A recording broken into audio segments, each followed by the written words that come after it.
반갑습니다. 스포츠 분석 국내 1위 가생 스포츠입니다. 오늘도 확실한 분석을 바탕으로 여러분께 큰 도움을 전해드리겠습니다. 구독과 좋아요 한 번씩 부탁드리겠습니다. 경기 분석에 앞서 국내 1위 분석가분을 모신 정보 공유방을 무료로 초대해드리고 있습니다. 영상 아래 고정 댓글 통해 메시지 주시면 참여 가능하시니 많은 참여 부탁드리겠습니다. 4월 7일 국내 축구 일정입니다. 첫 번째 전북현대와 강원FC의 경기입니다. 전북현대모터스는 제주 원정에서도 패하며 개막 이후 무승으로 최하위가 됐습니다. 거기에 경기 막판 주장이자 첫 측면 수비수인 김진수가 퇴장을 당하며 이 경기에 나서지 못하는 악재도 생겼습니다. 가장 강력한 우승 후보라는 평가를 듣고 시작한 이번 시즌인데 에르난데스의 부상으로 인해 페트레스쿠 감독이 원하는 라인업을 가동하지 못했고 김태환도 부상 중입니다. 강원FC는 대구를 잡고 승점 3점을 따냈습니다. 홈에서 열린 경기였는데 전반 초반 윤석영의 골이 나왔고 후반 이상원이 연속골을 터뜨렸습니다. 외인 전력에 크게 집중하고 나선 이번 시즌 외인 선수들의 골이 터지지 않는 점은 아쉽지만 이상원과 양민혁 등 빠른 발을 보유한 선수들이 측면을 잘 돌파했고 한국영이 건강하게 중원을 잘 책임졌습니다. 야구의 컨디션이 올라오는 점도 팀에는 플러스 요인입니다. 이 경기마저 패하면 전북은 김상식 감독에 이어 페트레스쿠도 조기 경지를 피하기 어렵습니다. 선수들이 태업을 하는 것이 아니라면 홈에서 사력을 다해 경기에 임할 것입니다. 강원이 대구를 잡고 기세를 올리긴 했지만 원정이라는 점은 언제든 변수가 될 수 있습니다. 티아고와 송민규, 이동준, 스리토비 경기 내내 적극적으로 골을 노릴 전북이 승리할 것입니다. 그러므로 이 경기는 전북의 승리와 언더를 추천드립니다. 다음으로 대구FC와 FC서울의 경기입니다. 대구FC는 강원 원정에서 완패하고 홈으로 돌아왔습니다. 전력 누수가 큰 경기였는데 세징야가 햄스트링 부상으로 빠졌고 벨톨라도 부상을 호소하며 휴식했습니다. 올림픽팀으로 간 황재원까지 주축 선수들의 이탈이 많습니다. 바셀루스와 에드가 등 최전방 공격진은 있지만 측면이 불안합니다. FC서울은 주중 홈경기에서 엄청난 화력쇼를 펼치며 김천을 완파했습니다. 김천이 시즌 초반 전북을 비롯해 강팀들을 연달아 제압하며 선두까지 치고 올라간 상황이었기에 고전도 예상됐는데 멀티골을 기록한 일루첸코를 비롯해 공격진의 연속골이 나오며 대승했습니다. 팔로세비치와 기성용, 류재문 등이 나선 중원은 안정적인 공격 전개 외에도 수비를 잘 보호하며 승리를 주도했고 권한규가 플라카의 공백을 잘 메웠습니다. 대구는 세징야가 돌아올 것으로 보이지만 벨톨라와 황재원의 공백이 큽니다. 박세진과 요신호가 나설 중원이 서울의 막강 중원에 고전할 것이고 고재현도 지난 시즌의 공격력이 아닙니다. 일류첸코의 득점력이 살아났고 안정적인 중원 지원이 있을 서울이 승리할 것입니다. 그러므로 이 경기는 서울의 승리와 오버를 추천드립니다. 다음으로 대전 하나시티즌과 포항 스틸러스의 경기입니다. 대전 시티즌은 주중 경기에서 울산에 승리했습니다. 이번 시즌 개막 이후 단 1승도 올리지 못하며 투자를 했던 구단을 실망시켰었는데 최강팀을 잡았습니다. 레안드로가 경기 내내 상대 측면 수비를 공략하며 기회를 만들었고 김인균이 교체로 들어와 초커 역할을 했습니다. 무엇보다 불안한 수비가 상대를 무득점으로 막아냈는데 안톤과 에런 켈버가 이순민의 공백을 잘 메웠습니다. 포항 스틸러스는 지난 라운드에서 오베르단의 선제골을 지키지 못하고 무승부에 그쳤습니다. 울산과 김천의 패배 속에 1위로 올라서긴 했지만 워낙 시즌 초반 촘촘하게 순위 경쟁 중인 K리그기에 큰 의미는 없습니다. 대전 상대로 공격적인 축구로 승리하며 중위권과 더 격차를 벌려야 합니다. 대전은 부상 중인 주장 이순민과 더불어 측면 자원인 이현식이 징계로 결장하기에 전력 누수가 있습니다.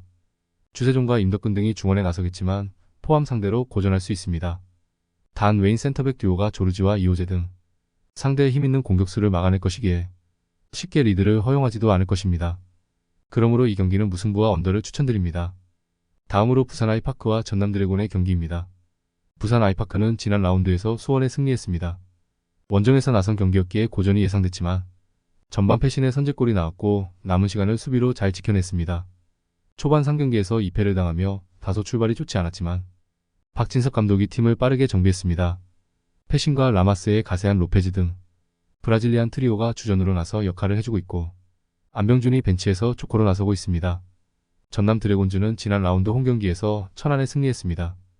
이번 시즌 확실하게 수비력이 나아진 천안 상대로 고전한 건 사실이지만 이장관 감독이 가장 기대하는 공격수 플라카가 경기 종료 직전 결승골을 넣었습니다. 발디비아의 크로스가 결정적이었는데 그로 인해 초반 출발이 좋습니다. 단 상대의 집중 견제를 당하는 발디비아가 아직 지난 시즌과 같은 경기 영향력을 보이지 못하고 있습니다. 전남이 지난 시즌에 비해 나아진 수비력을 보여주는 건 사실입니다. 그러나 발디비아가 아직 이장관 감독의 기대만큼 경기력이 올라오지 않았습니다. 임민혁과 이동수가 중원에서 경기에 주도권을 주지 않을 수 있고 김창과 로페즈가 기회를 노릴 부산이 유리한 경기입니다. 그러므로 이 경기는 부산의 승리와 오버를 추천드립니다. 다음으로 천안시티와 경남FC의 경기입니다. 천안시청은 지난 라운드 원정 경기에서 전남에 석패했습니다. 원정 승점을 위해 김태환 감독이 수비력이 좋은 신영민과 이강진 등 베테랑 볼란치들을 중원에 기용하며 버티기에 나섰는데 종료 직전 헤더골을 내줬습니다.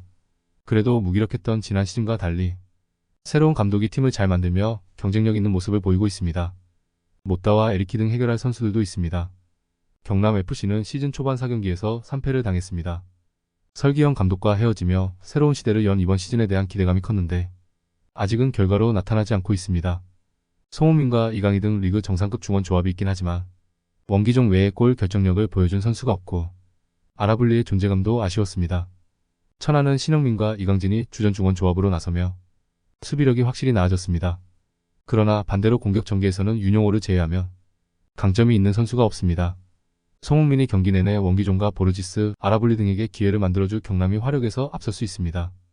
그러므로 이 경기는 경남의 승리와 오버를 추천드립니다. 다음으로 충북 청주와 수원 삼성의 경기입니다. 청주FC는 지난 라운드에서 아산에 완패했습니다. 중앙 미드필더인 홍원진의 동점골이 나오며 승점을 노렸지만 센터백인 최석현의 퇴장 이후 생긴 수적 열세를 극복하지 못했습니다. 때문에 순위가 내려갔고 이번 홈경기 승리가 필요합니다. 파울리뉴와 오두, 윤민호 등 골을 넣을 수 있는 선수들을 모두 내보낼 것이고 베니시오가 이한승과 함께 수비 라인을 책임질 것입니다. 수원 삼성 블루윙즈는 지난 라운드 홈경기에서 부산에 패했습니다. 징계 중이던 조윤성이 최종 수비진에 돌아왔고 김영과 퉁가라, 전진우 등 공격 자원을 모두 투입한 경기였는데 벌써 K리그에서 2패를 당했습니다. 라마단 기간에 들어간 뮬리치가 풀타임을 뛰기 어려웠기에 벤치에서 나왔는데 마무리하지 못했고 김보경의 존재감도 미비했습니다. 파울리뉴와 오두가 공격을 이끌 청주도 이번 시즌 경쟁력이 충분한 팀입니다. 그러나 믿을만한 공격진과 달리 피터의 부재가 느껴지는 중원은 수원에 비해 아쉽습니다. 이종성과 카즈키가 중원에서 경기 주도권을 점차 가져올 수원의 선전이 기대됩니다. 최석현이 빠진 청주 상대로 김영과 뮬리치의 제공권 장악이 있을 수원이 승리할 것입니다. 그러므로 이 경기는 수원 삼성의 승리와 언더를 추천드립니다. 더욱더 자세한 조합픽은 국대 최대 스포츠 정보방에서 무료로 받아보실 수 있으니 영상 아래 고정 댓글 링크 클릭해주시면 친절하게 안내 도와드리겠습니다. 조금이나마 유익하셨다면 좋아요, 구독 부탁드릴게요. 다음 영상에서 또 뵙겠습니다.